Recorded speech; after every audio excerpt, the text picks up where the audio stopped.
the crisis point is also a great opportunity for moving out of the egoic state. The ego is about to self-destruct. The ego isn't the fundamental problem. The problem is the story of self that runs our culture. And you could say that the problem is that the ego has taken over many other functions that do not properly belong to the ego. So the story of self that I'm talking about answers the question, who are you?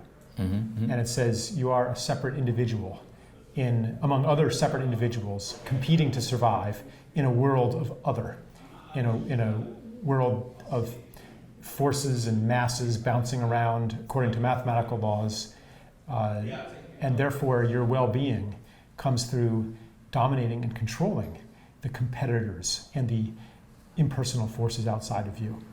We've built a whole civilization on that. We've built an economy on that. And we have an experience of being that is informed by that story. That's a story that's breaking down. It's no longer working. The institutions built on it are no longer working. And we are in transition now. As that story falls apart and we move into a new and ancient story of interconnection, interdependence, interbeing, where we know that we're not separate, where we know that everything that we do to nature we're doing to ourselves, that anything that's happening on this planet will inevitably come back to us, no matter how high a wall we build. That domestic violence mirrors foreign policy violence, et cetera, et cetera. Well, as we understand that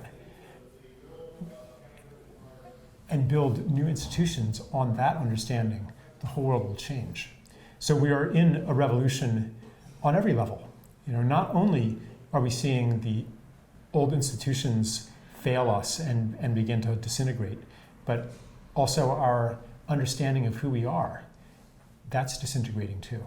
And so we're entering this, I call it the space between stories, where we just don't have answers anymore. We just don't know anymore. We're not sure who we are, what's real, how to navigate our lives, what's normal. And eventually we go through that emergent space, and on an individual level too. A lot of people are going through this as the institutions of their lives, their marriage, their career, their health fall apart. People are going through a parallel transition. And I think we're just in the early stages of this passageway, this initiation as individuals and as a species. So we catch glimpses of what the future could look like sometimes. And that's one of the things I write about. What would an economy of interbeing look like? Not that someone's going to read my book and say, oh yes, that's very clever, let's implement that right now. I'm not going to change the minds of the people who are governed by the ruling institutions, the prime ministers and people like that. They're not even going to read the book for the most part.